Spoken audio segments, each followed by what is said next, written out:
లోకేష్ కనగరాజ్ ఖైదీ movie తీస్తే మెచ్చుకున్నారు. తర్వాత మాస్టర్ హిట్ అయింది. ఆ వెంటనే వచ్చిన విక్రమ్తో పాన్ ఇండియా లెవెల్లో తన పేరు మారుమోగింది. అంతా బానే ఉందనుకున్న టైంలో లియో తీస్తే కొన్ని కామెంట్లు వచ్చినా కలెక్షన్స్ కూడా కుమ్మేసింది ఆ మూవీ. అయితే లియో విషయంలో తను చేసిన తప్పుకి ఇప్పుడు బుద్ధి వచ్చిందంటున్నాడు. తను చేసిన తప్పుని రిపీట్ చేయకూడదని నిర్ణయించుకున్నాడట. అందుకోసం తను అంతా షాక్ అయ్యే నిర్ణయానికి వచ్చాడు. ఏంటా నిర్ణయం? ఇంతకీ జరిగిన తప్పేంటి? Take a look.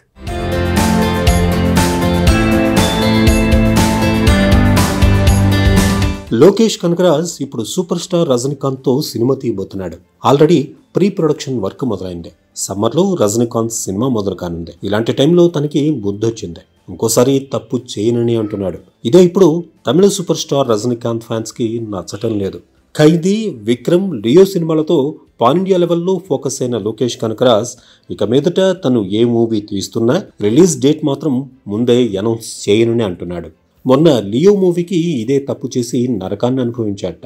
Once cinema తీస్తూ రిలీజ్ డేట్ అనౌన్స్ చేస్తే అనుకున్న టైంకి సినిమాని పూర్తి చేయాలన్న ప్రెషర్లో కొన్ని విషయాలను పక్కన పెట్టాల్సి వస్తుంది. ముఖ్యంగా మూవీ మేకింగ్ క్వాలిటీ తగ్గిపోతుంది. కాంప్రమైజ్ కావాల్సి వస్తుంది. అదే లియో విషయంలో జరిగి క్లైమాక్స్ కి సరిగ్గా ప్లాన్ చేయలేకపోయాట. సెకండ్ హాఫ్ మాత్రం ట్రిమ్ చేయలేకపోయాట.